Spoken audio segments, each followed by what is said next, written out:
tengah era digital yang serba cepat, fenomena self-diagnose atau mendiagnosis diri sendiri terhadap gangguan kesehatan mental menjadi semakin umum, khususnya di kalangan generasi Z.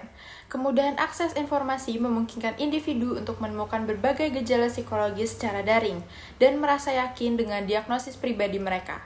Fenomena ini menjadi cerminan dari meningkatnya kesadaran akan kesehatan mental, tetapi sekaligus menghadirkan resiko baru yang tidak bisa diabaikan.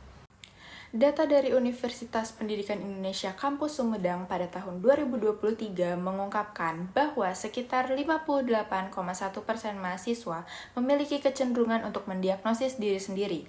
Diagnosis seperti depresi, ADHD, gangguan kecemasan, hingga gangguan bipolar seringkali disebut secara bebas di dunia maya, bahkan dijadikan identitas pribadi oleh sebagian individu.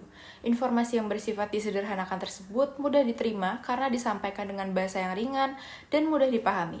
Namun, pendekatan ini dapat menyesatkan karena mengabaikan kompleksitas diagnosis klinis yang seharusnya dilakukan melalui asesmen psikologis dan wawancara mendalam oleh profesional. Salah satu dampak serius dari self-diagnose adalah penggunaan label gangguan mental tanpa pemahaman yang tepat. Individu bisa menjadi terlalu fokus pada peran sakit dan mulai menyesuaikan perilaku dengan label yang diyakini, alih-alih mencari solusi untuk pemulihan.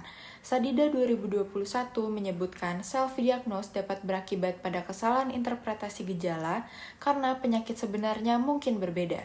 Selain itu, praktik ini dapat menghalangi seseorang untuk mencari bantuan profesional akibat rasa cemas dan takut yang muncul sebelumnya. Kondisi ini dapat berdampak negatif pada kesehatan mental karena menimbulkan kekhawatiran terhadap sesuatu yang belum terkonfirmasi. Namun, tidak semua efek dari self-diagnose bersifat negatif. Dalam beberapa kasus, kesadaran awal atas gejala psikologis dapat menjadi pintu masuk menuju pertolongan profesional.